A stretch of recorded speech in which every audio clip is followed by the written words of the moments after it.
welcome to the first meeting of the Community Budget Advisory Committee, the meeting of Wednesday, June 10th. The first order of business would be approval of the agenda. Do I hear a motion to approve the agenda?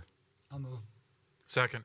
It's been moved by Co-Chair Peterson, seconded by Commissioner Laux to approve the agenda. Any discussion? Hearing none, we'll come to a vote. All those in favor signify, or we have to do a roll call, don't we? Yep. Okay, then I will ask for a roll call vote. Thank you, Mr. Chair. Neil Peterson? Yes. Steve Peterson? Aye. Akuya Asari? Present. Aye. John Gibbs? Aye. John Laux? Aye. Jessica Kunkel? Aye. Saw Mao? Saw?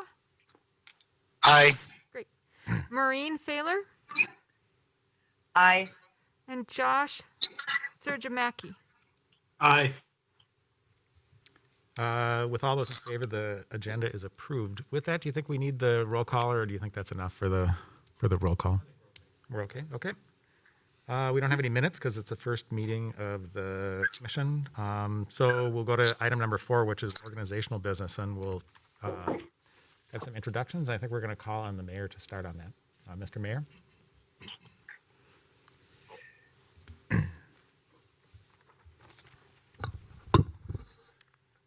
Good evening, everyone. Welcome. Thank you. Thank you. First of all, I want to offer just a very sincere thank you to each and every one of you for agreeing to be part of this Community Budget Advisory Committee. I really do deeply appreciate that you're giving of your time, that you're willing to share your expertise, and willing to be part of a process that we haven't tried before, that I will admit will be challenging, and that is going to require some uncomfortable decisions and discussions. And so I truly and really do appreciate you. Thank you. I especially want to thank our co-chairs for taking on the responsibilities to lead this group. Your experience and your thoughtfulness and your obvious commitment to this community gives me great confidence in this group and that it will ultimately be successful. I promise I will resist the urge to call you the Peterson brothers, because I'm sure as soon as I make that joke, social media is going to light up with accusations of impropriety of some kind, so I will not do that in any way. I will not make that joke. I also want to thank the other members of the committee. I can't tell you how impressed I was with every member of the committee that I talked to, just how quickly and enthusiastically you all agreed to serve on this budget committee. I know full well that you have family responsibilities, you've got professional duties, other volunteer efforts in this community and beyond. In short, you've all got a life. And I appreciate that you didn't hesitate when I asked you to serve your community. I guess it's true that volunteers don't necessarily have the time, they just have the heart. And I really do appreciate it. Thank you all very much. And finally, I want to thank Bloomington City staff, as if you didn't have enough going on right now. Thanks for stepping up and putting a structure in place that I think will be very useful and will be a great template for the city going forward. So thank you to Kari Carlson. Kari, I know you're there. Thank you to Chris Wilson and Jamie Verbrugge for the work that you are putting into this. I want to give credit where credit is due and acknowledge that Steve Peterson was the person who came forward and offered the suggestion of forming a community budget advisory committee. There was, the more we discussed the idea, the more it became obvious that we needed a good number of voices at the table and in the group, but we also needed the right voices in the group. Like everything, choosing the right people for this job was absolutely critical. I originally said that I was looking for people with municipal experience and or had a solid understanding of Bloomington city government. Using a search engine analogy, that broad search led to quite a few results. So working with Jamie, we tried to refine that search a bit and come up with the traits that we wanted to see in committee members. You all are the result of that refinement. Each of you represents an important sector, organization, or group. You all have the skills to carry out this important committee charge. You're all knowledgeable about the community, and you bring a broad community perspective versus a special interest. Each of you is a team player, and you're all willing and able to commit time, energy, and effort to the committee and to actively contribute. So what exactly are you going to be doing? As you know, the city of Bloomington is facing a multi-million-dollar budget shortfall in our 2021 budget as a result of the COVID-19 pandemic and its impact on the local hospitality and retail industries. The estimated hole in our 2021 budget is somewhere between $4 and $6 million. That's out of an $80 million general fund. It's a significant challenge. Last month, the City Council formally established this Community Budget Advisory Committee to provide analysis and recommendations to the Council on revenues, expenditures, tax levy options and implications, external factors that may impact current and future budget, and communications and transparency to enhance understanding of the city's budget and financial conditions. Through the coming months, the Community Budget Advisory Committee will engage community members and review the city's budget and services to provide the council with recommendations given the budget challenges. By looking at the overall budget instead of reducing services one by one, the City Council and the city staff are aiming to make sure service changes reflect what community members want most. More specifically, between now and the end of the year, you will gain a thorough knowledge of municipal finance issues and City of Bloomington financial issues. You'll review budget data and revenues and expenditures with primary emphasis on the general fund and enterprise fund budgets. You'll participate in collaborative discussions about program costs, participation, and value. You'll seek out and receive and incorporate community input. You'll provide input on various budget options while also providing a community perspective on the overall impacts of any budget options. You'll reach consensus on short and long-term financial recommendations while considering the consequences of those recommendations. I hope you'll contribute to and support a transparent and collaborative budgeting process and ultimately present a series of recommendations to the City Council for consideration. I strongly encourage each of you to be in the moment and present at each meeting. I encourage you to do your homework. I want you to work toward consensus, knowing that many items you will be discussing won't be addressed easily. I want you to participate as an informed and positive ambassador of the community. And more than anything, please, please, please ask questions and provide your valuable input.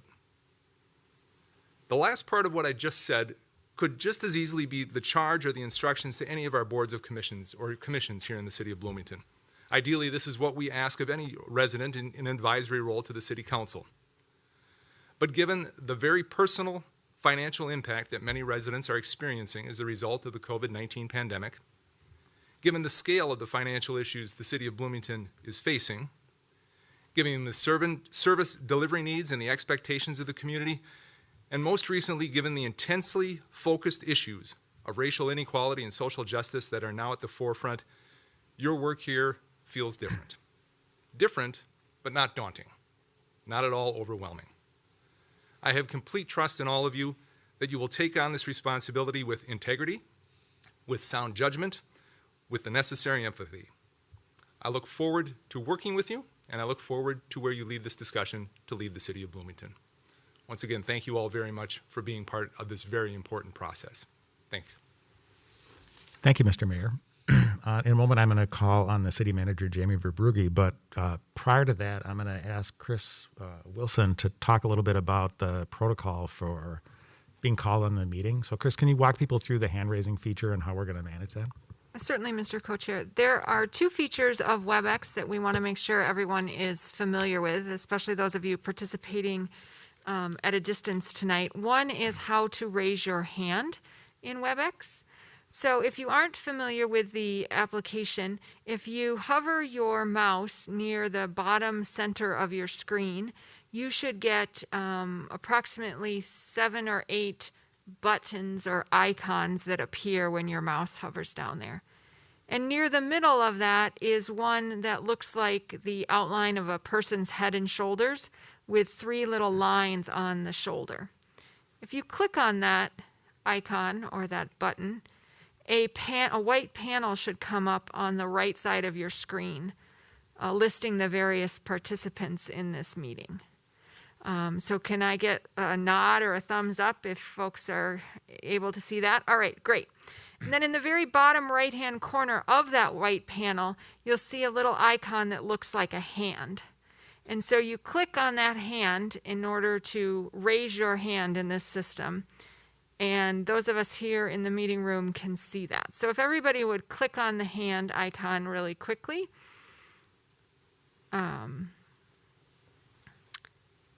Almost there. Oh, there we go. Got it. Okay, great. So everybody's got it up. That's how you'd raise your hand. And then you are responsible for putting your own hand down. I can't do that for you. So you just click it again and everybody's hand has gone down. So Please do your best to make sure to take your hand down after you've had a chance to make your comment. That way, if you want to make a future question or comment, we know that you have a new question or comment coming. The other thing I would note for you is that you have the ability to mute and unmute yourself as panelists in this meeting, but I can also do that for you. So if I see your lips moving and we're not hearing you, I will jump in and unmute you. Or if we are getting a little bit of feedback or static off of your microphone, I may mute you while someone else is talking. So that's all I have, Mr. Chair, unless anybody has any questions about the technology that we are using tonight. Thank you. So next up, before I call on the city manager to come up, we'll do a round of self-introductions for folks so that people can just talk a little bit about their background on the outside of the committee.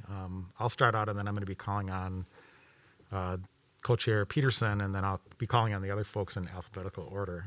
So again, my name is Steve Peterson. I was on the Planning Commission in Bloomington from 1996 until 2000. In 2000, I was elected to the City Council. I served on the City Council from the beginning of 2000 until the end of 2013. Since 2013, I've been on the board of the Port Authority, which is my principal kind of volunteer role at the city. In the business world, I work for Microsoft Corporation. I'm a software engineer, and my focus is on digital video web streaming technologies. With that, I will hand it off to co-chair Peterson for an introduction. I'm Neil Peterson. We moved to the wilds of West Bloomington in 1971 with 3 little girls and a pony and 2 ducks, and lived there for a number of years. And as prestigious West Bloomington started to invade my scenic easement, I got involved in politics and ended up being elected to the city council. I served Bloomington for well over 25 years, many years on the city council. I was mayor for a number of years during the opening and construction of the Mall of America. I then resigned and accepted a position at the Metropolitan Council. And from there, I served 3 terms as state representative. Bloomington's been a very important part of our life for a very long time, and I'm pleased to be here. Thank you, co-chair. Next up, I'd call on Commissioner Asari.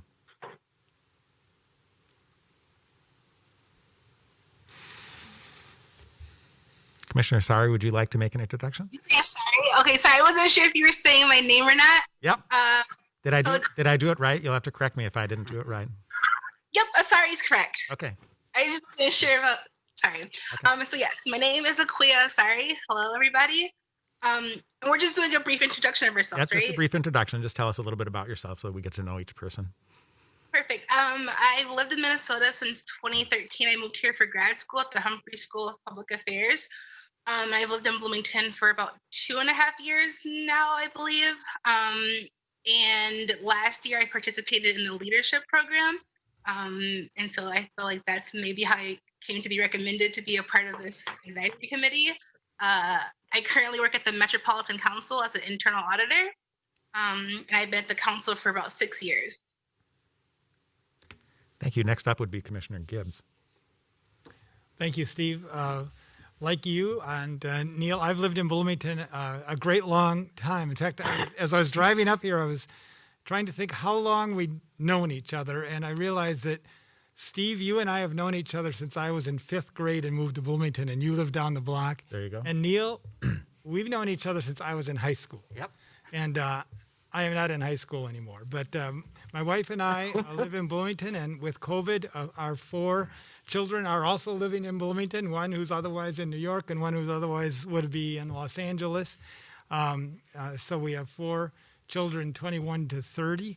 And I work at Comcast NBC Universal during the day. I'm the elected Three Rivers Park Commissioner that represents Bloomington and Richfield and Eden Prairie, which I suspect is one of the reasons that I'm sitting here with you. But we've been in Bloomington most of my life. Thank you. Next up would be Commissioner Locks. Thank you. I'm a newcomer to Bloomington. I've only lived here for 57 years. We have two sons, and from both their marriages, we have 7 grandkids from ages 28 to 15.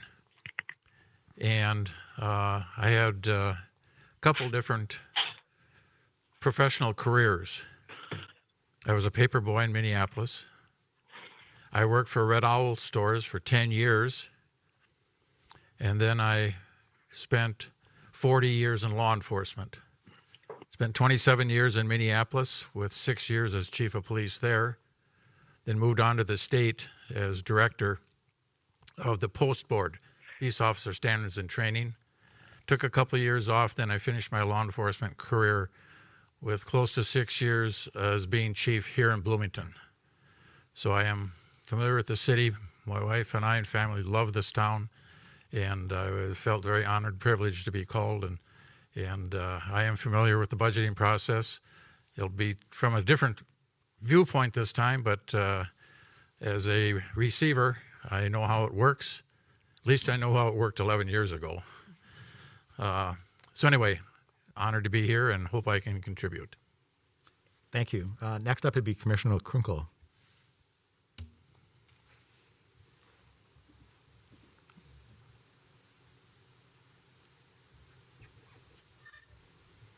Yes, hi.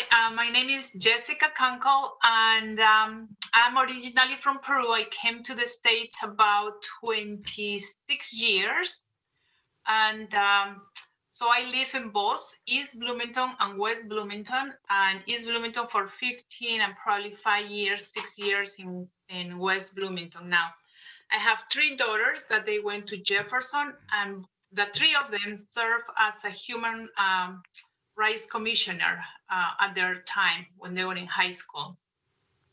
I am a passionate regarding the Latino community and to try to help the city of Bloomington. They are doing every time we're improving. So this is great, a great thing for me to be able to join now. And I've been working with interpretation and translation in Spanish for different occasions in schools, hospitals. And then I have been on the latest leadership program with Akua and Chao. Great group. I'm excited. And right now I work as a director for Latin America for Ergotron, the company that does all the ergonomics for desks. And so I'm really looking forward to help and to be of service, to do my best. My bachelor degree is in accounting, and my master is in international business. So I'm really looking forward to sharp my accounting and budgeting skills. Thank you. Thank you. Next up would be Commissioner Mua.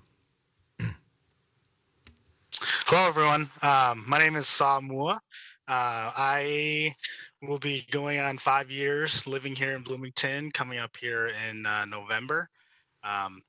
But my wife's family has deep roots here in Bloomington. Her parents were both born and raised here as well. And so we have a lot of connections to Bloomington. And I was also part of the Bloomington Leadership Program last fall as well, and got a good introduction to this. On the personal side, as my wife and I, we have a son who is 19 months old, and we have another one on the way, due in August. So it's been hectic being home and working. But as far as my career, I spent most of it actually in food safety and quality, doing a lot of risk management. And then in the last couple of years here, I got my MBA from St. Thomas, and I'm currently a marketing manager with Schwann's. So a big 180, but hopefully I'll be able to use those skills to support this group. Thank you. Next up is Commissioner Failer. Thank you, Chair Peterson, Maureen Scallon Failer, and good evening to everyone. I have resided in Bloomington for 28 years. I have 5 grown children.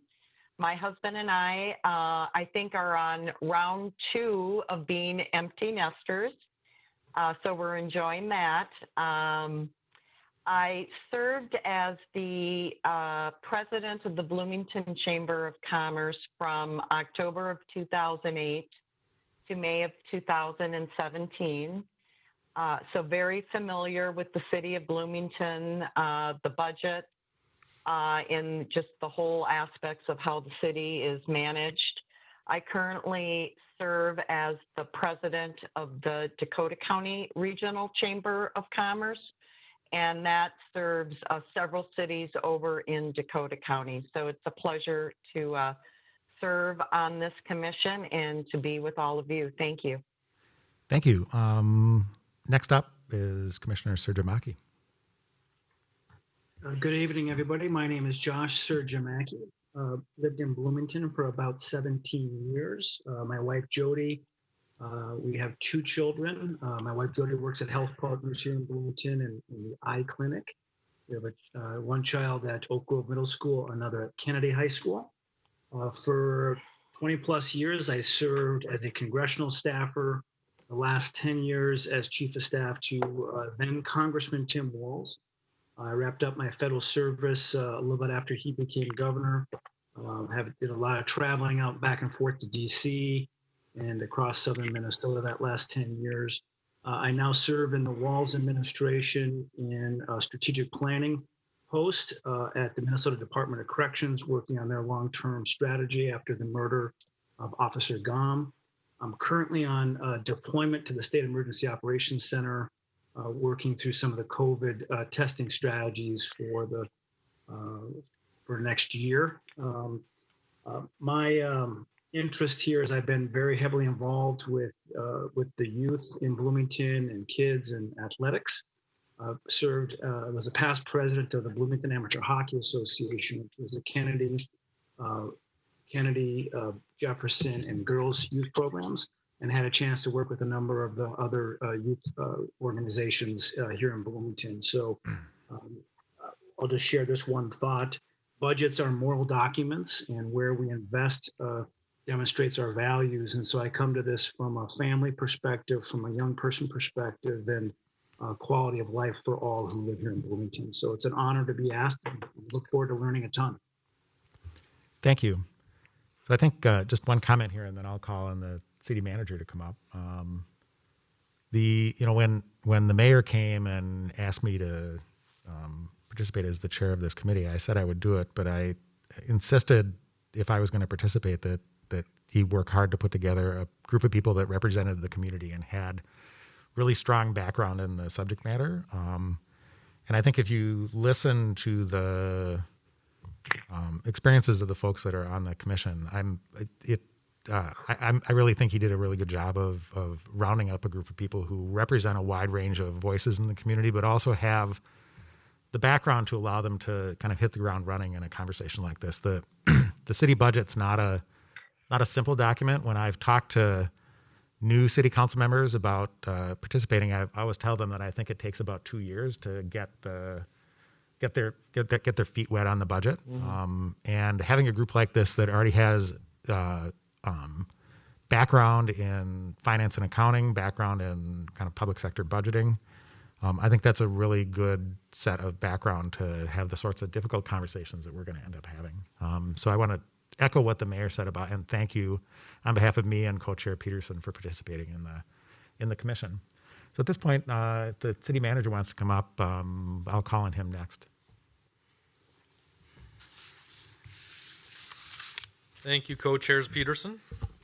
I like having one name. It makes it more efficient. Thank you to the mayor for his introduction, too. I hope he doesn't take offense. I'm wiping down the dais here since he was already up here.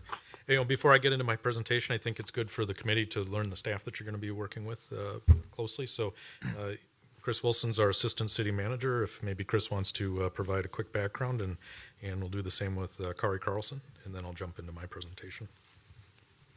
Thank you, Jamie. As Jamie said, my name is Chris Wilson. I'm the Assistant City Manager.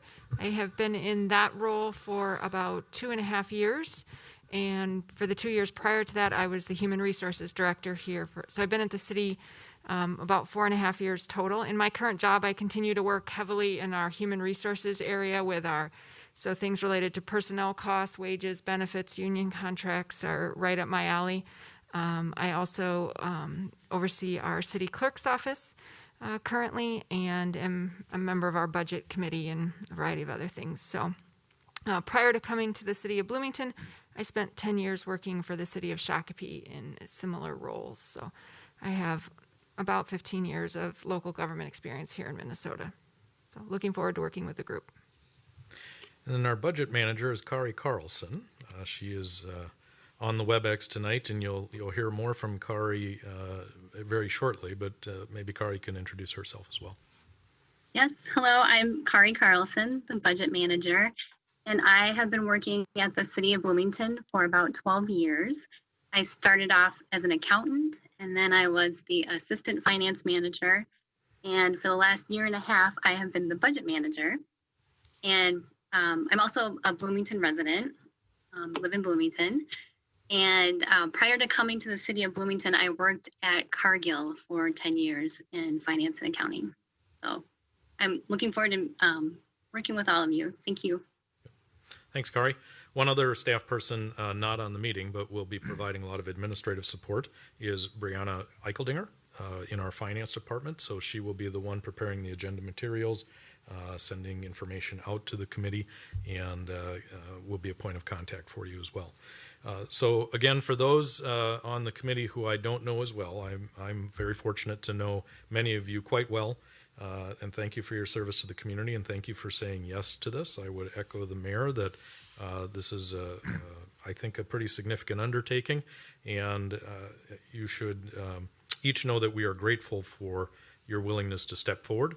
Again, I'm Jamie Verbrugge. I'm the city manager. I've been here for a little over 5 years now. And I live in a suburb of Bloomington called Richfield, which is actually where I began my public sector work experience. So some of the folks here in Bloomington I've had the pleasure of knowing and working professionally with for more than 25 years because of the relationships and the common issues that Richfield and Bloomington have. Before coming here, I was the city manager in Brooklyn Park, so I've now managed the largest and the second largest suburb in the metropolitan area, two very different communities, distinct challenges. And I will tell you the last 5 years in Bloomington have been absolutely fantastic. This is a great community. I think everybody who lives here and does business here understands that. And I think Bloomington has a well-earned reputation of being leaders, as evidenced by everything from our AAA bond rating to the fact that we have a significant role in the regional economy. There's just a lot going on in this community, and I am eternally optimistic every day that I get to serve this community, that this community has what it needs to be able to solve the challenges that face it. So thank you to the committee members for being willing to say yes. So with that, I will jump into my share of the agenda. The mayor provided a quick overview of the charge to the committee, but for the benefit of those who are watching,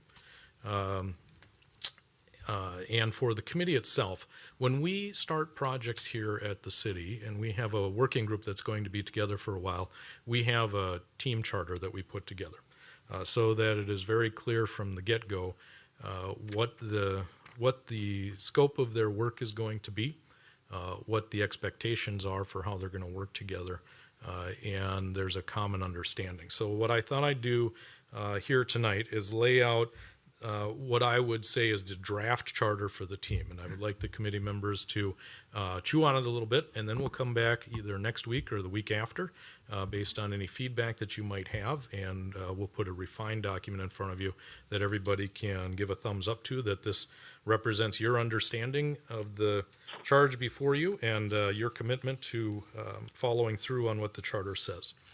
So when we put together a charter, you'll see the bulleted items there. These are the things that we try to put definition around at the outset of our process, so everybody's clear what we're doing.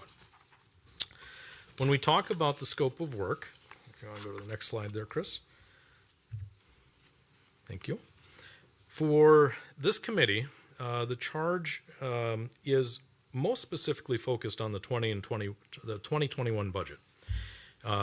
The council has to adopt that budget and the tax levy associated with it in December of this year.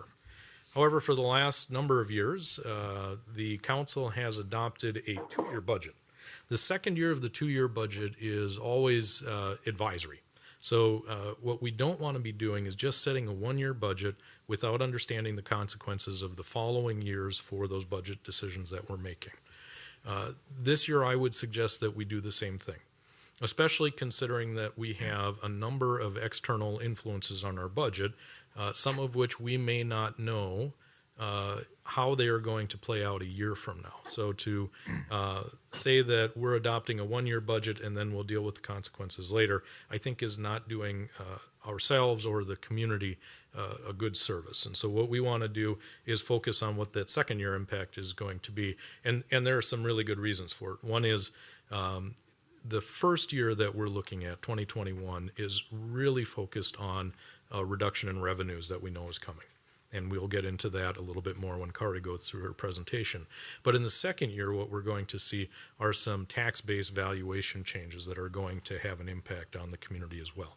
So we want to make sure that we understand how the budget decisions are going to play out over a couple of years rather than just 1 year. And then the various funds that we actually have over 30 different funds that we account for in our total city budgets. The ones that we are most concerned about are those that the residents experience most services through directly. That's the general fund.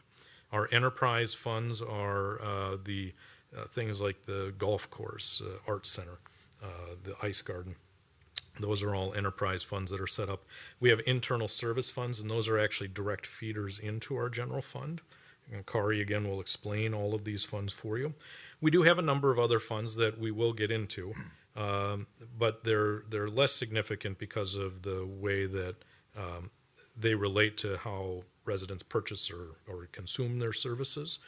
So things like the utilities, water, stormwater, sewer, those are through a separate set of funds, mostly unaffected by our current economic stressors, but not entirely. So we will touch on them, but they're not going to be the primary focus.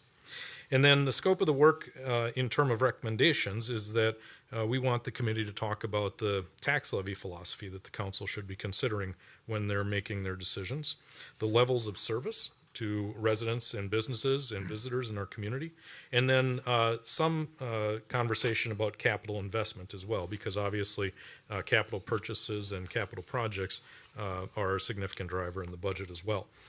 For those who are viewing at home or on the WebEx, this is our annual budget document. This has been provided to our committee members as a resource. This is 300 pages of frankly thrilling material. It's a real page turner. I know this is going to keep you up in the middle of the night, but since I mentioned the capital, we also have a separate document called the Combined 10-Year Capital Improvement Plan. And this one is about 350 pages long, equally scintillating in its details. And there's a lot of good information here. Both of these are going to be available not just to the committee, but to the public as well as we go through this process. So let's talk about the objectives for the committee. The budget recommendations that we are talking about, we hope to have these 5 components. One, they're easy to understand. There's an old aphorism that if you're explaining things, you're losing, right? Because people don't have, frankly, the attention span to stick through a 3-hour conversation about budgets, right? And so what we want to do is be able to explain what it is we're trying to accomplish and how we're doing it in a way that's easy to understand and easy for people to grasp. We want to be sure that these budget recommendations are reflective of community input. So as we get through the process, we will be laying out how we're going to do that. We want to make sure this is inclusive of the best interests of the community. And frankly, this topic will, I think, generate a lot of conversation about how do you define what is the best interest of the community, how do you define what is the community and who we're serving. We want to make sure that we're aligned with City Council strategic priorities. I think we would not produce a good product if we were to present to the council suggestions that were inconsistent with what they've identified as the strategic direction for the community. So we want to be mindful of those. And then finally, mindful of both short-term and long-term considerations. So again, referencing back the couple-year budget frame as opposed to just one, but even understanding longer-term, how that may affect the services that we deliver or the predictability of our revenue streams. We have two different deliverables, process and product. So with our process, there are steps along the way that we want to make sure that we're following through on. One of it is provide monthly updates to the City Council. All of the work material for the committee is going to be public, and staff will regularly be sharing that information with the City Council. We also think it's important for the co-chairs to be providing some sort of more formal communication to the council as a check-in for where we're at.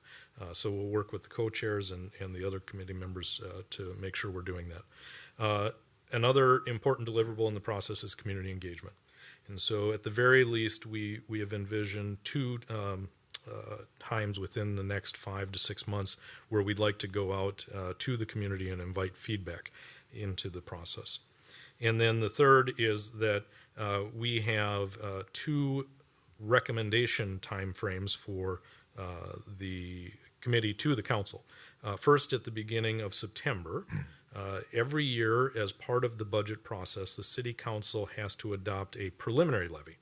That is the maximum amount that the city can tax, and that sets the frame for the final decision in December. When we set a preliminary levy, we can always go under that number, but we can't ever go over it. So by identifying what that right preliminary levy is, we'll set the stage for the next couple months. And then when we come back in November to the City Council and produce the final recommendations to them, that will set the stage for their consideration and adoption of a budget in December. The product deliverables, then, what we're asking the committee to do is to come up with 3 or 4 budget and tax levy scenarios. And I'm not going to do anything more to frame what those scenarios are, because I really think that that should be the product of co-creation of the committee members, right? To figure out how you want to shape those. Staff certainly has some suggestions and ideas, but I don't want to get anybody locked into a mindset now, so I'm just going to leave this pretty general. And then a presentation and report to the City Council, whether it's all of the committee members working together or the co-chairs, and what form that takes, we can work out over the next few months. We like to spend a little bit of time thinking about things like risks and influences and dependencies, and I would certainly invite committee member input into these ideas. We have some suggestions, and when we put this document together for your final review, we'll lay those out in a little bit more detail. But in the category of risks, you might want to ask the question, what are the risks for moving forward with this process? And at the same time, what are the risks for not moving forward in this process? And those are different questions, and there are different risks. And you want to look at some of the more policy-oriented issues, and then you might want to look at some of the people-oriented issues, right? So the policy-oriented issues might be something on the lines of recommending, say, a 0% tax levy increase. You know, what does that mean for city services, right? And defining the risks that go along with that. On the people side of thing, you know, what is the risk of recommending that staff services be adjusted in a various area, and the impact that that could have on people? Those are the types of things that we're talking about. Influences, one of the things that we have seen over the course of the last 3 months is that things are changing pretty quickly, right? And so I don't think any of us expects that the current environment is going to be the same 6 months from now. So we have to, I think, be thoughtful and mindful, and we'll keep you updated as things may be changing, whether it's financially with the city, economically, both in the city or the state or nationally, so that you can keep track with those issues as we go through. And then dependencies. This is, doing a city budget's a little like squeezing a balloon, right? So if you're gonna squeeze something here, you're gonna have something else pop up over here. And so we need to be thinking about what happens when we push one button, where else we're going to have a consequence. So that's what we're talking about when we're thinking about dependencies, and we'll lay those out a little bit more. Here's the really important one as measures of success. We have high expectations for this group's work, and we are hoping for a successful outcome. So here are the four key areas that we're talking about. It's project execution. It's making sure that we deliver on what the council asks of us. Team satisfaction. We want to make sure that this process works for you as a committee. So being clear about what your expectations are for your role in participating, for how we communicate to you as a staff, how you communicate amongst each other. One of the conversations we should have in the not too distant future is decision making. Are we going to make recommendations based on up or down votes and majorities? Are we going to do it by consensus? How do we want to go through the decision making process? So that's all part of the team construct for the committee itself. Stakeholder and customer satisfaction. I think that the element of community engagement means that we have to be thoughtful about how we reflect the input that we get and how people can see that in the final product that's relayed to the council, and then the quality of the work. I don't think any of us want to have a suggestion at the end of the process that we didn't do our best work, either for not serving the council well or not serving the community well. And anybody who joins a process like this, I think, wants to make sure that their individual contribution is valued and honored, and that the team in the end delivers a good product. Stakeholders that we'll want to be thinking about. Internally, we have the city council should have been at the top of the list, so don't tell them that I made that little mistake. City council is always at the top of the list. City staff, your project team that you have with you tonight, Kari and Chris and I, along with Brianna, who I introduced as well. There are a number of other city staff who contribute to this process. Our CFO, Lori Economy-Scholler, will be a significant influence in this process, and then the rest of our executive leadership team. And you'll meet many of them as we go through the process, because the in-depth evaluations of our services means that the department leadership from those areas will be here to talk about their budgets as well. Externally, you could probably name these yourselves, but I want to make sure that we're clear about who we serve. We serve the residents of this community. We have a number of customers who may not live in Bloomington, but they do business here. Those are like developers, contractors, investors. There are community partners. You can think of some of those: Bloomington Public Schools, the Chamber of Commerce, VEEP, the nonprofits. We have a very active faith community here. They're partners with us in a number of things that we do.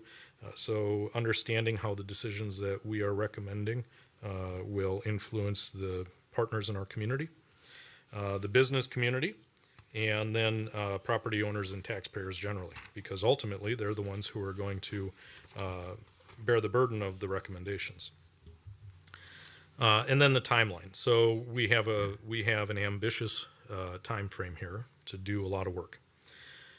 These first three meetings, tonight and the subsequent 2 weeks, we anticipate spending a lot of time doing foundational, mostly one-way communication to get everybody at the same starting point for understanding the city budget, understanding how tax levies work, and understanding the services we deliver. We want to have everybody sort of at the same starting point when we start to get into the review and the asking of important questions that will help shape the recommendations. That will happen in July. And that will continue into August, and then in the August and September timeframe, we're anticipating to also be doing community engagement. This will not be asking the community to weigh in on recommendations specifically, but trying to get their feedback on what they value. What do they value in city services? What's their hopes for future services and the things that they'd like, either things they'd like to see continued, or maybe things we don't do currently, or things that frankly they think that we can do without. In September, we'll start to craft what these scenarios look like. In October, we will refine those, do some analysis of their implications, go back out, do some more community engagement to ask people about the different scenarios and get their input there, and hopefully wrap it up in time so that we can go to the council in early November. Ideally, we would like to give the council 3 to 4 weeks to chew on the recommendations before they have to adopt a final budget in the first weeks of December. So let me stop there. That's a lot of information to absorb. As you think about the elements of the charter, at this time, Mr. Co-Chairs, if there are questions of the committee members for clarity's sake on these items, let me start there. If there are any questions of clarity from the committee members. John. Mr. Co-Chair. Again, the final budget report to the council, or the vote on the part of the council for our recommendations, when does that happen? So the desire is to have the committee make a recommendation to the council by the first or second week of November. Right. And that will give the council ideally 3 to 4 weeks. What happens in December is we typically do the truth and taxation hearing, which is a state-required step in the budget adoption process for cities. That usually happens at the first meeting in December. And then at the second meeting in December, the council has typically adopted the final budget and levy. Okay. Next up is Commissioner Surjamaki. Hi, Jamie. Josh Surjamaki here. Just to tell us a little bit more, if you can, about the community engagement part. What are you envisioning in light of social distancing and other restrictions that may or may not still be in place? Thank you, Josh, for the question. The community engagement element is really important to the city council. It's one of their strategic priorities, making sure that we are engaging the community consistently. We are going to be a little bit challenged this year because this is a unique environment for trying to engage people, especially where they're at. And so we'll have to work closely with our public health people to figure out how we can have both in-person engagement opportunities, but also trying to figure out virtual engagement opportunities. What we're going to do with this process, and actually this project that the council has tasked us with, is going to be the first for the city in terms of putting together a project management template. And as we've constructed these project management templates, at the very outset of these processes, we have several plans that we are going to clarify on the front end. One of them is the community engagement plan. So in the next couple of weeks, I'll be sitting down with our outreach and engagement specialists and our committee team, our staff team, and identifying what we think the community engagement strategies are going to be. And then we will bring those back to the committee to give the blessing, and then we can communicate clearly to residents and businesses and other stakeholders when they can expect to have opportunities to provide input, what the venues will be to do that, and the means that we will do that. And then most importantly, what do we do with that information? What we don't want to do is take in a lot of information from participants and then have them wonder whatever happened to that, right? So we want to be clear what the result of that engagement is going to be and how it's reflected in the committee's work. Does that help, Josh, or did you need a little bit more specific information? That's excellent. Thank you. Okay. The other plan pieces that we will have for this project is a communications plan. We want to make sure that we are having consistent and thoughtful information that's going out to the whole community. Like I said, these are going to be public meetings. All of the information is going to be available on our website. There's a specific page on our website. Do you want to go to the meeting logistics slide, Chris? There's a specific page on the website for this committee. It is blm.mn/CBAC, Community Budget Advisory Committee. And Chris is bringing it up so you can see what it looks like there. If you scroll down, it shows what the purpose of the committee is. And then as we go down a little bit more, you'll see some background information. So all of the materials that are presented to the committee are going to be available to the public as well. But this is also a resource for committee members that you can go back and do some additional homework or additional study. We have the survey results, a couple of them up there, the 2019 residential survey. And then we more recently did a survey about Creekside and motor vehicle offices and those services. The next group is financial documents, so it's the city budget, it's the CIP, it's the what's called the well, it used to be the CAFR. Is it now the PAFR? I didn't know that, Kari, that we changed the name on it. It used to be the Comprehensive Annual Financial Report, but apparently it's so popular we had to rename it. And then strategic priorities. So if you're wondering what those council strategic priorities are, that's also there with some background information as well. So the meeting logistics themselves, we will send out to you the schedule. Our staff had surveyed the committee members asking for your availability, at least for the first 3 months here. We have a schedule through August, and we'll get that in your hands shortly. The agendas will go out the Friday before our meetings. Meetings will be Wednesday evenings, at least for the first few months. And then once we get later into the process, we can see if that's still working or if we need to make some adjustments. Agenda materials will always go out the Friday before the meeting. In the meeting process itself, the staff will work with our co-chairs to develop the agenda each meeting. What we'd like to do at the end of each actual meeting is to provide 5 or 10 minutes just to get clarity for the committee about what we did, and then answer any questions that you have. And then if there are specific asks for the upcoming meetings, that we make those clear so we can factor those into our agenda preparation going forward. Okay. Any other questions about the charter or the meeting logistics? Commissioner Failer. Thank you, Chair Peterson. Jamie, quick question. In the surveys that you just were mentioned on the website, has the city done a recent survey of the businesses? I know at one time you used to do business surveys, and just curious if any of the most recent ones would be available as well. Thank you, Maureen. We do, Mr. Co-Chairs and committee members, we have the most recent business survey from 2018. The council chose not to do one last year or this year because we had done them a couple of years.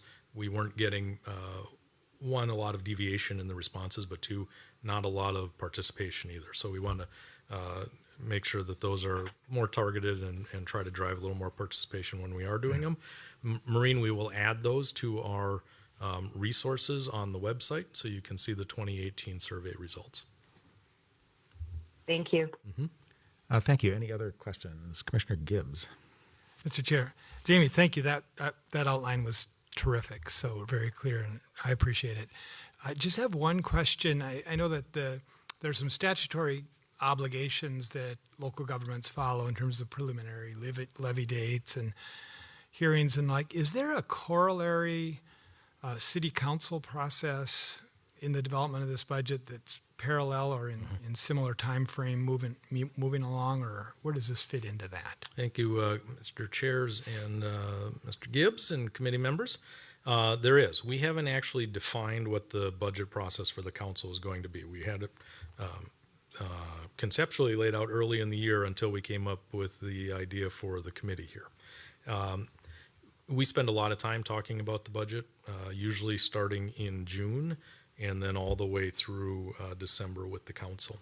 For our internal process here at the city, we actually begin back in about February. We take January off and let the finance department start doing the annual reporting. And then we jump back in February or March for the coming year. In May, we issue our budget instructions to our staff. That just went out a couple weeks ago. The departments have to submit their budget requests for 2021 by next Monday, I believe, is the deadline. Our finance department, our budget team will start looking at those inputs. We spend about 3-4 weeks, and then we go into pretty intense departmental reviews at a staff level. We usually bring in June to the council sort of a first blush at what we think we're going to be dealing with. And then as we get deeper into the department reviews, we start bringing them more refined material. Our first target is that early September date to set the preliminary tax levy. The practice of the council over the last 5 years, if not longer, has been to maybe have a little bit higher number so that there's some flexibility. The problem with that is it's a communication problem, right? Because the preliminary tax levy is what goes into the truth in taxation hearing notice that property taxpayers get. And so often people come to the final adoption in December thinking that there might be a 5% tax levy increase because that's what the tax notice said. And in the intervening 3 months, the council has worked its way back down to a different number, right? So that's a little bit of a communications challenge, and that's one of the things we'll talk about when it comes time for the committee to make some recommendations to the council on where they should set a preliminary levy, and then in December when we get to a final number. But those, for the council, we haven't defined what their role in the budget process is going to be, and we still need to work through that with them. Thank you. Okay, any other questions? Co-Commissioner Peterson. I don't know if this is the appropriate time to ask this question, but you were talking about process. Is there a process going on right now where staff is looking at what can be done this year to contribute to the problem for next year? Yes, Mr. Chair and Mr. Co-Chair, committee members, we have put in front of the council 2 different strategies for dealing with the 2020 shortfall. When we get into the Budget 101 with Kari here, she will frame that up for you. So I think tonight we'll probably focus just on what our current status is before we get too deep into the budget overview, just given how much time we have. We have a range that's between $7 and $17 million of a shortfall, we think. And we have strategies to resolve that shortfall. A couple hard choices, but for the most part, through a combination of some service reductions, some staffing reductions, and other budget reductions, as well as use of some reserve funds, we can solve that gap for this year. But what it does is it sets up a shortfall for 2021 because of the revenue situation, and Kari will explain that. Okay. Thank you. Okay, any other questions? As usual, I talk longer than I planned to, so our end time tonight is 8:30. We set these first couple meetings up just to be 2 hours because it's going to be a lot of information. It's a lot of drinking from the fire hose here for the first few meetings, and there's only so much you can take in one sitting, right? So I think we'll give Kari about 40 to 45 minutes here. We'll shoot for 8:15. And Kari, do you want questions as you go? I think that might be best, so we make sure that everybody's tracking with the information. And then we'll try to leave about 10 minutes at the end just for some summary questions, and then a little bit of explanation about what to expect at the next meeting. Is that okay? Good. Yes. Good. All right. Thank you. Thank you, everybody. So just to kind of close that item out, the manager talked about the charter for the commission, and the homework on that particular item for the commission members is to give that some thought and come back to the next meeting, because we're going to be editing that and producing a kind of what we think that document is going to end up being. So folks should be giving that some thought. Yep. Yeah, thank you. And one more, this looks a little strange. One more note, we will take the materials from this meeting, and we're going to try to turn around minutes in that next Friday packet so that there isn't a big lag. So the presentation that you saw will be in your packet on Friday. So when you're thinking about the charter elements, you'll have it within the next 2 days to look at. Okay, thank you. Let's see here. Next up is Kari Carlson and Budget 101. Go ahead, Kari. All right. I'm going to bring up my presentation here. So yes, we called this presentation Budget 101, and I know all of the members of the Budget Advisory Committee have knowledge of finance or knowledge of government or both. But these first few meetings, as the city manager said in June, will give you, as well as the members of the public who are watching, an overview of the budget process and structure at the City of Bloomington. And this will give you the background necessary to inform the budget scenario work that you will be doing this year. So here's the agenda for Budget 101. And as Jamie said, rather than waiting until the very end of the presentation to see if there are any questions, I will be stopping at the end of each of the sections to see if there are any terms that you would like me to further explain or concepts that you would like me to clarify. So this evening, I will be going over the economic impact of COVID-19, City Council strategic priorities, property tax levy, department structure at the City of Bloomington, our fund structure, and talk a little bit about the basis of accounting versus a basis of budgeting, and then just go over the budget calendar for this year.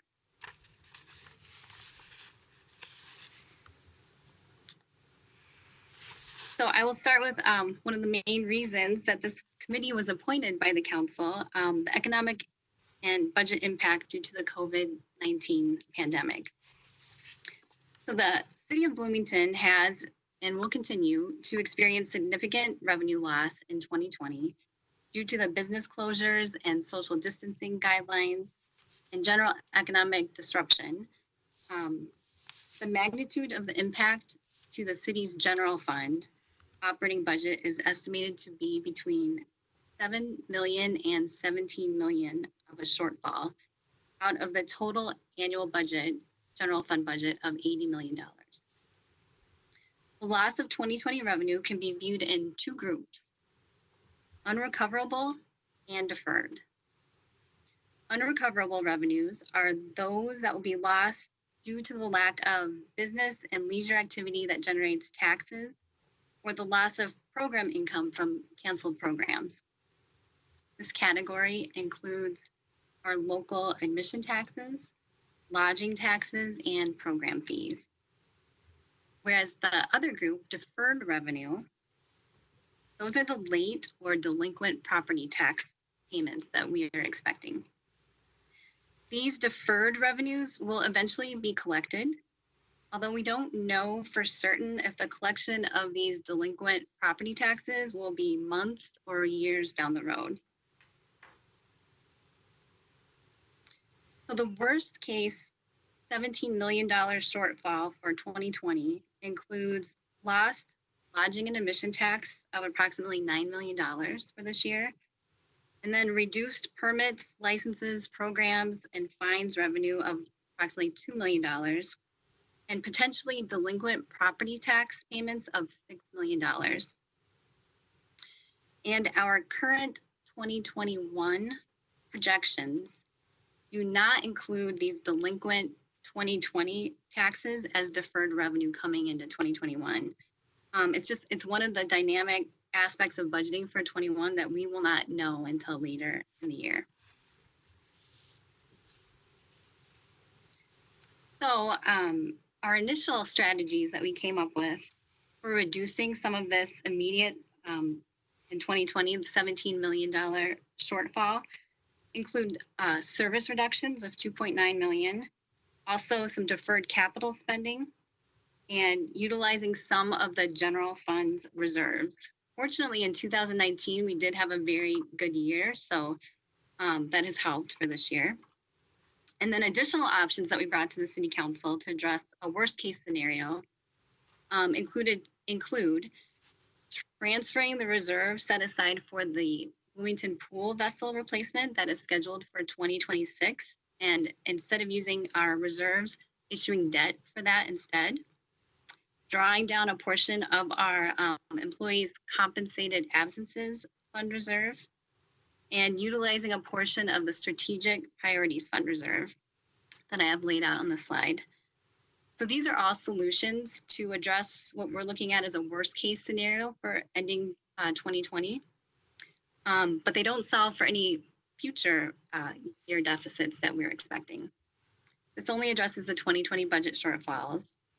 And if needed, we won't know until after the 2020 financial results are finalized, which won't be until late January, early February of 2021. So the preliminary 2021 budget projections contain the following revenue reductions compared to our previous budget. The lodging taxes are projected to be down by 32% in 2021. So we are projecting that from 8.7 million that they will go down to only 5.9 million. So that's a reduction of $2.8 million. And then also our local admission taxes, like for places like Nickelodeon Universe, for example, those are projected to be down 50% for next year. So from 1.5 million down to $750,000. And then permits, licenses, fines, and program income we're projecting to be also down by 13%. So going from 11.4 million down to 9.9 million. So a reduction of 1.5 million. So while we do expect, many of the hotels and businesses to open again, some may not. Also, customers must be comfortable and feel safe visiting local hospitality and retail industries, as well as being economically stable enough to spend discretionary income on these industries. So projections are taking into consideration that it will take time to come back to pre-pandemic levels. And before I go into the next section, I will pause here to see if there are any terms that you would like me to further explain or concepts that you would like me to clarify. Any questions, Commissioner Locks? Thank you, Mr. Chair. Kari, the elephant in the room for me is liquor tax. Is that included somewhere in here? Because I didn't see it specifically outlined anywhere. And I know that's a significant number in the city of Bloomington. So the liquor tax does not flow to our general fund. That goes to a South Loop Development Fund. So that is another admission or another local tax that we do expect to be reduced, but it won't directly affect property taxes in the general fund. Thank you. Commissioner Surjamaki. Mr. Chair, can you just describe, Kari, the delinquent taxes, property taxes? What's that about? Yes, Mr. Surjamaki and committee, we are expecting that there will be a significant reduction in our property taxes. Typically, we receive almost 100% of the property taxes that we levy. But in this current situation, we will receive, we receive our property taxes twice a year. So usually the end of June we'll know, or beginning of July, we'll have the first half.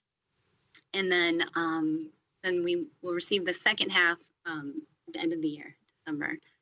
And based on hardships that different businesses and residents are having with the economic impact of the pandemic, we are expecting to have to not be receiving 100% of our property tax levy that we levied. And eventually, property taxes, they follow the property, so they eventually have to be paid, but we don't know if they are delinquent, if they'll be paid in a few months or a few years, or how long that will be until we actually collect them. I had a question. Can you talk a little bit about the methodology that you used for determining what's going to happen with the lodging taxes in 2021? Yes, Co-Chair Peterson and committee members, there has been a team of employees at the City of Bloomington that have been started meeting early on when the pandemic started, and looking at how it was affecting our hospitality industry immediately. And so we're looking at a lot of industry reports from like Smith Travel Report and other industries or other reports to see what is happening. And right away we were seeing the lodging taxes going way down, and just lodging in general. And we do collect here in the finance department those lodging and admission and liquor taxes are due monthly.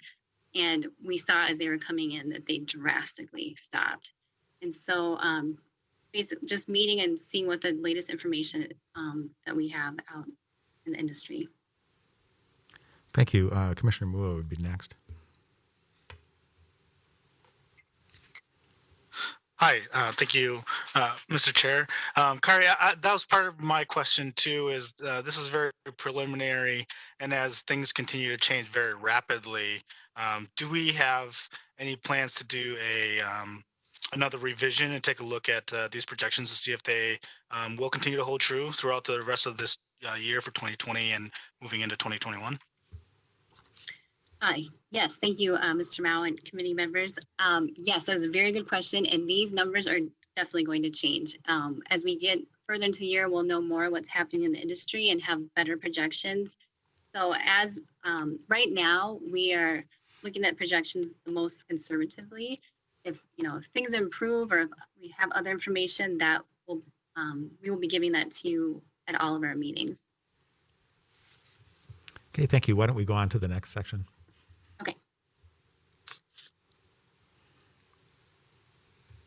All right. Next section is the City Council's strategic priorities. I just wanted to just briefly touch on those. There are 7. They are the City Council. They identified strategic priorities that they guide the city's decisions regarding the budget process. And so they are community image, equity and inclusion, community amenities, high quality services, focused renewal, environmental sustainability, and the more recent one that has been added is transparency. So these were established as part of the 5-year strategic plan in 2016. So they're for 2016 till now, 2020. And the City Council will be working on the next 5-year strategic plan later this year, and will be interested in the community engagement work from the Budget Advisory Committee to inform that process. So as part of this committee's work on the 2021 budget, you will hopefully be involving all of these priorities, especially equity and inclusion, high quality services, and transparency. And also on this slide, I've included a photo here of a page from the 2020 budget book that Jamie was holding up earlier. And this page is the Community Outreach and Engagement Division's budget page for 2020. And there are symbols in the footer, each of the department pages in the book that represent the council's strategic priorities. And they use those icons to link their 2020 goals and objectives to the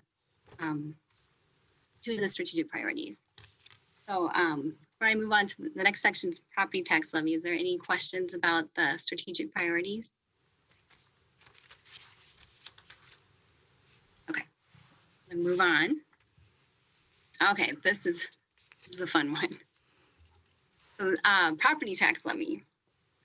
So I'll start off by saying there are numerous Minnesota state laws that affect both the amount of property tax and the way it is calculated, and it is very complex, but I will try to just kind of go over this kind of in a simple overview.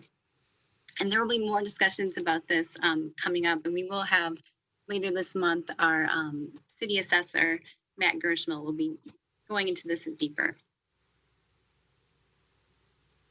So local governments go through a budget process like us to determine what services they will provide and how much they will cost. And then after taking into account other sources of revenue, such as fees or grant revenues, the rest is levied on to taxable properties. So the property tax bills that are received, the city portion is a little less than 1/3 of that property tax bill. And the other 2/3 go to the county, Hennepin County, the school district, and other taxing districts. And the value of properties is determined by our city's assessing division. And then the valuation of the properties reflects the estimated fair market value of the property as of January 2nd of the year before the taxes are due. And so then a property owner's share of the levy is based on the value of their property relative to the value of all the other properties in the taxing district. So even if a local government decided not to change the amount of its total tax levy, so it's kept the tax amount flat from one year to the next, a property owner's taxes may go up or go down or remain the same depending on their property value compared to all others in the taxing district. For example, so if the value of your property doesn't change, but the values of the other properties in your district go down, your tax will increase because your share of the total value increased. So likewise, if the value of the other properties in your district go up, your tax will decrease because your share of the total value is decreased. And something that we look at a lot is the median value home, which is the value that's right in the middle of all the residential homes in Bloomington. And we look a lot at what that home would pay in monthly taxes. For the 2020 tax levy, that was around $89 a month for the city tax for the median value home. So that's something that we do look a lot at, and that the city council wants to know, like how it then comes down to affect the median value home. So the city council must set a preliminary 2021 tax levy that's submitted to Hennepin County by the end of September. And as Jamie said, this can decrease, and it often does, but it cannot increase. And then the city council must then approve and set a final 2021 tax levy that has to be submitted to Hennepin County by the end of December. And just to give you some background, I looked at the last 5-year average of tax levy increases at the city of Bloomington. And for the preliminary tax levy, it was an average increase over the last 5 years of 6.4%, and an average final tax levy increase of 5%. And last year, the preliminary tax levy submitted that we would have submitted back in September 2019 for this year was an increase of 6% for the preliminary. And then our final tax levy increase last year was 4.75%. That was approved for the 2020 tax levy. So the 2020 final tax levy dollar was about 64.7 million. And just to give you some different, just to see what it would look like with different possible options, if it was kept flat, so if there was a 0% increase from this year for the 2021 tax levy, it would stay at 64.7 million. If it increased by 2%, that would be a $1.3 million increase and go up to 65.9 million. And then 4% would be a 2.6 million increase, and that would be a $67.3 million property tax levy. And so if you look at that, about each 0.5% of a tax levy increase is approximately $650,000. And so when we're looking at, if we were to keep things flat, it doesn't mean that all of the expenses would be able to stay the same, because as I mentioned earlier, we're looking at possibly our non-property tax revenues going down by about $5 million. So that's why this is going to be a tough budget year. Are there any questions about property taxes, property tax levy? Any questions? Chair Peterson. But again, the evaluation done by the assessor sets the figure that you do the budget against. So if those values and sales are going up every year, you're going to arbitrarily get a rise in the amount you levy, even if you kept it at zero. Because the valuations go from, what is it, $450 million, or what's the valuation of Bloomington? It's going to go up anyway. And so how would you ever level it off if you don't control arbitrarily the valuation of property?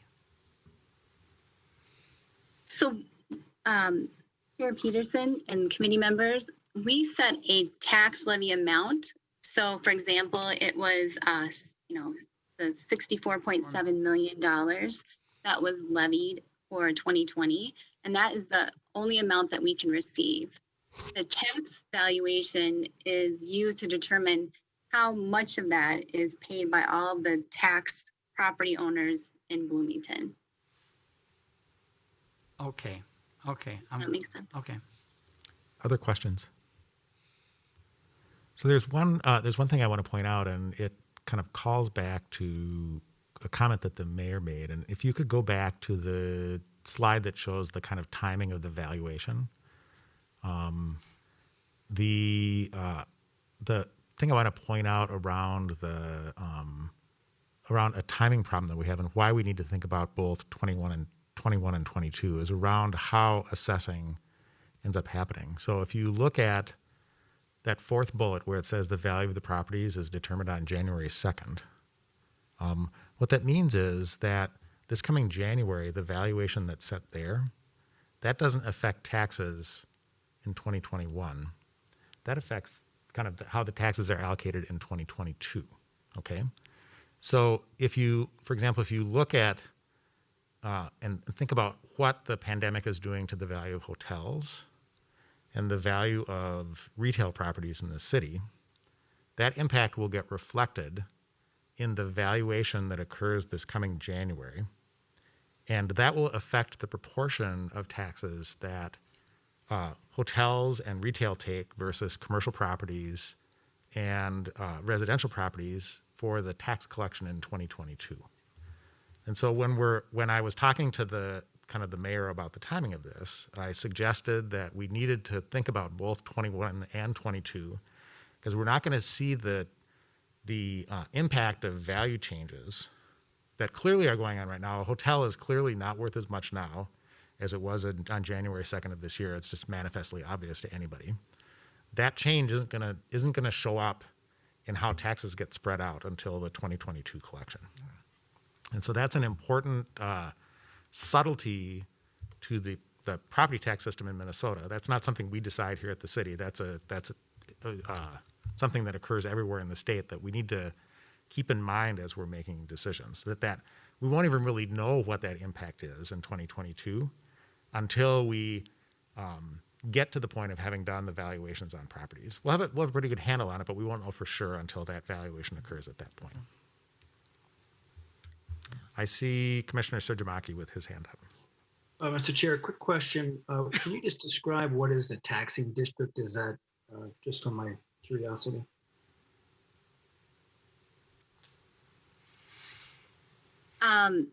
It's maybe, Jamie, you can help me if I don't have this quite right, but it's the city of Bloomington, is my understanding, is our taxing district. Do I have that correct? All right, I'm seeing a nod from the city manager. Okay. Here, so, anybody else with a question before we go on? Commissioner Gibbs. Just, Mr. Chair, an interesting corollary point to the one you made and to Josh's question. So if we're looking at the taxpayer impact on this, taxpayers paying property taxes related to several different property taxing districts. So Hennepin County, the Three Rivers Park Board, the school district, and the city. And your very insightful point about the relative allocation and who's going to actually pay whatever the levy is and what your amount. There's a corollary to that, I think, with how Bloomington's valuation might get affected relative to other properties or communities throughout the county. So our taxpayers' relative share, or the Park District, for example. So if Bloomington values go down more, if you will, and end up in a relatively different spot to the whole, this group of taxpayers could be impacted differently too. So at some point in this process, it might be interesting to be looking at that macro piece, because in 2022, as you say, that would really quite possibly be relevant. Mm-hmm. Mm-hmm. Thank you. I was just going to point out, so on June 24th, Matt Gershmill, our city assessor, is going to do a really in-depth presentation about property taxes and assessing, and we'll get into that information for all of you so that make sure you have that background, and also talk about 2022 valuation, or how the 2022 tax levy will be impacted by valuation. Thank you. Ms. Wilson? Thank you, Mr. Chair. I just wanted to back up one question when the question was, what are other taxing districts referenced in the third bullet point on the screen here? Examples of those would be the Metropolitan Council has the ability to levy property taxes in the metropolitan area. Watershed districts, this is the Three Rivers Park Board, I believe, has the ability to levy taxes. So there are other public bodies that state law, has given the ability to levy taxes to. They generally are a much smaller portion of property owners' property tax bill than city, county, and school district, which are kind of the big three if you're looking at your residential property taxes. But they are on there on the bill. If you take a look at your tax statement, you'll see smaller amounts going to other jurisdictions. And the Metropolitan Council and your local watershed district would be the first two that come to mind for me. Thanks for that information. Commissioner Surjamaki, I see your hand still up. Is that a leftover hand or a new question? Oh, the hand has gone away. That's the answer to that. Let's go ahead then with the next part of the presentation.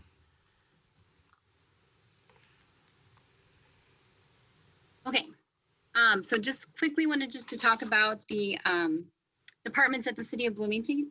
So the activities are managed through 10 different departments. Each of the department head appointed by the and reporting to the city manager. And within each department are divisions that are managed by division managers. And the descriptions of each department and their divisions with their objectives and their budgets for 2020 are in the city's annual budget book document that we mailed to you last week. It's also published on the city's website.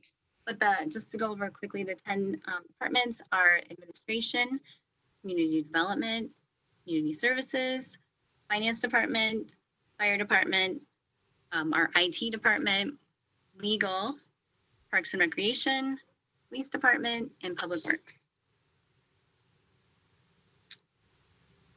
And then fund structure. So governmental accounting is kind of different than private industry in that there is fund accounting. And so the accounts of the city are organized by funds, each which are considered a separate accounting entity. And the operations of each fund are accounted for with a separate set of self-balancing accounts. So they each have their own revenues, expenses, assets, liabilities, and fund balance, which you can kind of think of as like equity if you're looking at private industry. But in these funds, it's the fund balance. And then, and it's in accordance, we do this in accordance with their generally accepted accounting principles, or referred to as GAAP. And so there's two different kinds of city or governmental funds. They are grouped as either governmental or proprietary. And so the governmental funds, there's 4 different types that we have at the city.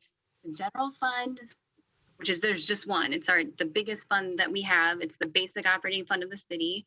And anything that has to be accounted for in different funds because there's requirements are in other funds. But that's our big $80 million budget. We have several special revenue funds that are restricted. Those revenues have to be used for restricted purposes. And then we have debt service funds that are used to account for the payment of long-term debt and principal and interest.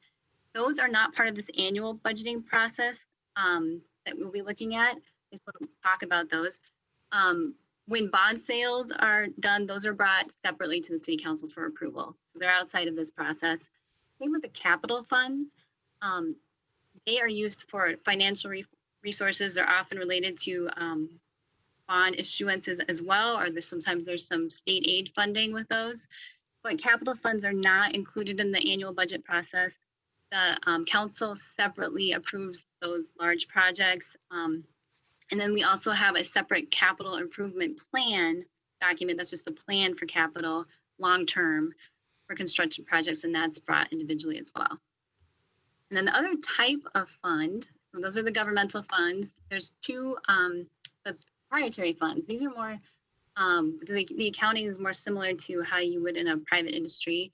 There's the enterprise funds that are kind of the standalone business type activities. That they have fees and can be substantially self-supporting. However, it's pretty common to also have some property tax support as well. So examples of those kind of funds are like the water utility fund or the Bloomington Ice Garden.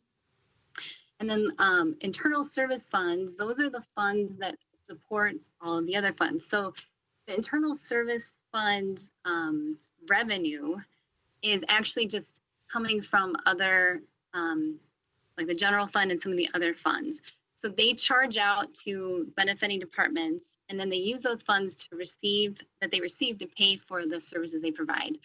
They do have, expenses that they, such as personnel costs or capital costs and supplies and things like that.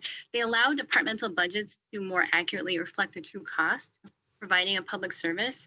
And they also allow, when they're in a separate fund, they allow us to save up for major expenses in the fund balance reserve, such as large equipment or vehicles, so we can plan up to purchase those in the future. So that they have, so when large purchases come, there's not these big spikes in the budget. And for example, like the fleet vehicle and equipment fund. I'm just looking at time now. I know I have like less than 10 minutes left, so I'll try and go kind of fast. So here is, this slide is just showing you, we have about 31 different funds that we bring in through the council for their approval for a budget. The general fund is our big one. We also have special revenue funds that are going to fly in here in blue. So there's a cemetery fund, communications fund that's supported mostly by franchise fees from like cable companies and public education government fees, but there's also now some property tax support for that as well. We have some other special revenue funds. We have creative placemaking and South Loop development services. We have a number of forfeiture funds that are police special revenue funds like DWI, state drug forfeiture. We have 2 federal drug forfeiture separate funds that are required to be separate, and those are from the Department of Justice and Department of Treasury. We also have an enhanced 911 fund that we receive some special revenue from the state that's for 911 services that we must keep and use for special just for E911. And then we have a fire pension fund, special revenue fund. We do have a paid on-call fire department. So they're not full-time employees, but after 20 years of service, paid on-call firefighters are eligible to receive a pension that we are obligated to fund. So we have a special revenue fund set up for that. We also have special revenue funds for police grants and park grants. Then we have 4 Parks and Recreation enterprise funds that have in green here. There's Aquatics Fund that's for the pool in Bush Lake Beach, Center for the Arts, which has Schneider Theater and the Black Box Theater and the classrooms and art programming. We have 2 golf courses in the Golf Courses Fund, Dwan and Highland. And then we have the Bloomington Ice Garden is also its own fund.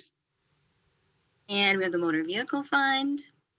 We do contractual police services as an enterprise fund where businesses that require additional police support, they pay for having police come out to do a security or parking, traffic control, things like that. And we do bill out for that for their time plus some administrative overhead costs. And then we have the 4 utility funds that are billed for water, sewer, wastewater, stormwater, and then garbage and recycling through solid waste utility. And these are all supported by 8 internal service funds, which I have listed at the bottom. So we have the Accrued Benefits Fund, Employee Benefits, Facilities and Parks Maintenance, Fleet Maintenance, IT Fund. We have a Public Safety Technology and Equipment, and things like huge ladder fire trucks are out of that fund, as well as police radios and body cameras. We have a self-insurance fund. We are self-insured up to a point for workers' compensation, but we also have insurance for general liability and property and auto, things like that. And then we have a support services fund, which is our mailroom and info desk and print shop that we have in-house. Real quick, so basis of accounting versus basis of budgeting. All I'll say about this is we have, for the basis of accounting, we have different rules for the governmental funds and the proprietary funds. And for the proprietary funds, they act more like a business, and so they have depreciation. And so for financial reporting, that is how we do the financial reporting. But when we are budgeting, we make exceptions where we budget for that capital outlay as opposed to just the depreciation. And because we want to make sure there's adequate cash on hand available for long-term and short-term expenses. This is just a slide just kind of showing a difference when you look at our financial reporting for the enterprise funds and the internal service funds. We don't show the full capital outlay in the financial reports. We show the amount of, if the life of the asset is 10 years, we show, that the year of depreciation coming through as expense. But when we are budgeting, we are budgeting for the cash that goes out in capital outlay in the year that we are going to actually make the purchase. The same with bond proceeds being received. And so the budget calendar, things that have already happened, as Jamie said, we pretty much are doing budget like all year long. And so in the beginning, the CFO, Lori Economy Scholler, and I met with all of the council members individually just to get their feedback. It was my first year going through a budget process and just getting feedback about how it went, what we could do better, concerns. I did the same thing with all of the department heads. And then the pandemic hit. And so then things really changed a lot, and we had to look at how to revise our 2020 budget that we had just approved last year. And so I've been doing a lot of presentations at council meetings about, like in April and May, about the impact in this budget and what our options are, and also starting to look at what was happening, what we were seeing was going to happen for the 2021 budget, which is what came to maybe we had some suggestions, and we, as you know, with looking at our Creekside Community Center and the motor vehicle operation, and that came to forming the Community Budget Advisory Committee, which was approved officially on May 18th. We had our kickoff for departments where they're starting to, look through their budgets and seeing what they can do to reduce it. And I know it's very strict guidance for looking over everything. We have until June 15th to get the requests in, and we'll be meeting through all of that. Just some things that I have highlighted in blue that are coming up is August 17th is a city council study session that we would be aiming for to have the Budget Advisory Committee have some options to present to the council for a preliminary tax levy. And then September 14th would be the city council meeting where the city council has to approve a preliminary tax preliminary tax levy. And then we are planning to file that with the county before the deadline at the end of September. So we're hoping that could be September 25th. And then going forward, November 16th would be that study session where we're proposing what the final tax levy would be. And then December 7th would be the property tax, truth and taxation hearing, and possibly the adoption of the final general fund. Or it would be December 21st would be the final city council meeting of the year. That could happen then, but it has to be certified before the end of December. Okay, my last slide. These are just some topics that we had proposed for upcoming meetings. So for June 17th, which is next Wednesday, I'm going to go into more revenues versus expenses for programs and services, talk some more about what is making up the different components of our tax levy and different types of revenue, categories of expenses, like how much percentage is personnel costs versus other costs, and what we have in fund balance reserves and why. And then June 24th, we have mapped out for city assessor to come and talk in depth about that and property values, talk about some local socioeconomic indicators, and then an engagement plan. I'm 1 minute over. Any further questions? What was your question? I'm sorry. Any further questions? I think you're probably going to answer this question next week. But what was running through my head was if you're going to have to cut between $7 and $17 million in 20, Most of that's coming out of service reductions and the general fund that you were talking about. Are those the same thing, general fund and service? How do you cut or make service reductions, and then most of it's coming out of the general fund? I mean, we'll probably get into that next week. I'm assuming that. So Chair Peterson, I can answer that quickly. So we have actually reduced expenses in the 2020 budget. Yeah. That departments had early on in March, they had to submit how we were going to bring down our expenses. Okay. To offset the revenue loss that we were experiencing. So about 1.1 million of that was a reduction in like contract services, maintenance, repairs, supplies, and training. We're not going to be doing the pavement management pavement management program seal coating for 2020. So that's part of it. Also, a lot of the Parks and Rec programs were canceled, which means also the related expenses were canceled as well. We had a lot of staffing reductions, particularly in part-time. We've laid off some employees, not hired temporary seasonal. So a lot of that was the service reductions. And then from the general fund, those are reserves that we had in the fund balance reserve. And we did have a strong performance in 2019. So we did have some money there as well as but we will get into that in more detail next week as well. Okay. And then a follow-up, Mr. Chairman, Mm-hmm. next week. Then help me understand next week then, what is the cumulative effect of these cuts in 20 carry forward into 21 and 22 and 23? So they double? I mean, help me understand that next week. We don't need but that was accumulating in my head, is if these are accumulative, you can't cut them again in 21 if you cut them out in 20. Okay. Future time. Okay. Other questions? I'm not seeing any hands in the webcast or in the room here. Any final comments, Kari? I don't have any more, but if there's other things you think of, if you would like us to research more, if you let us know that, we can get that together for next week. Okay, thank you. Mr. Manager, or is there any further items to discuss on the agenda for tonight? Mr. Chairs, committee members, the last 10 minutes I would generally turn over to all of you. And if you have any questions about what you heard or any specific requests for the upcoming meetings, now's a good time to do that.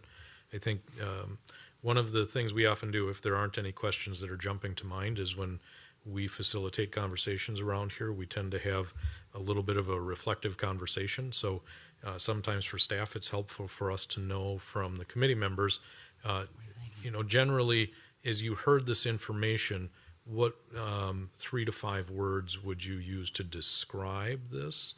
And maybe how you're feeling about the process as it's been laid out. And I think those are 2 good questions, and if the committee members would be willing to share, that would be great. Okay, thank you. I see Commissioner Asari's hand is up. Do you have some comment that you'd like to make or a question? Yeah, thank you, Chair. My question is, Kari, did you say that by June 15th, the city departments would present either us or like some council or city committee with like their potential cuts in their budget?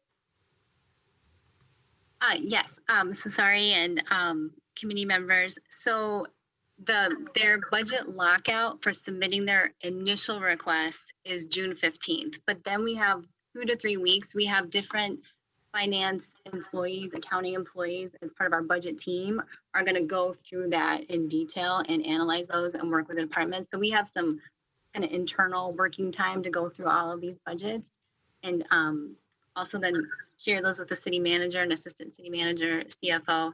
So we have some work that we're doing, but initially that first step of them is to put in those requests by June 15th. And I should say the deadline is for any funds that require property tax support. Their deadline is June 15th. Some of the other funds that do not require property tax support, like the utility funds, like the water fund, they have a bit more time. Thank you. You're welcome. So I'm not seeing other hands up, but one thing that comes to mind for me in here is Kari was talking a little bit about some of the cuts that they made this year, and there's a kind of hidden away of that a little bit is a trade-off that we're going to be asked to make as we go through this process, and it's the mentioning that they didn't do the seal coating this year.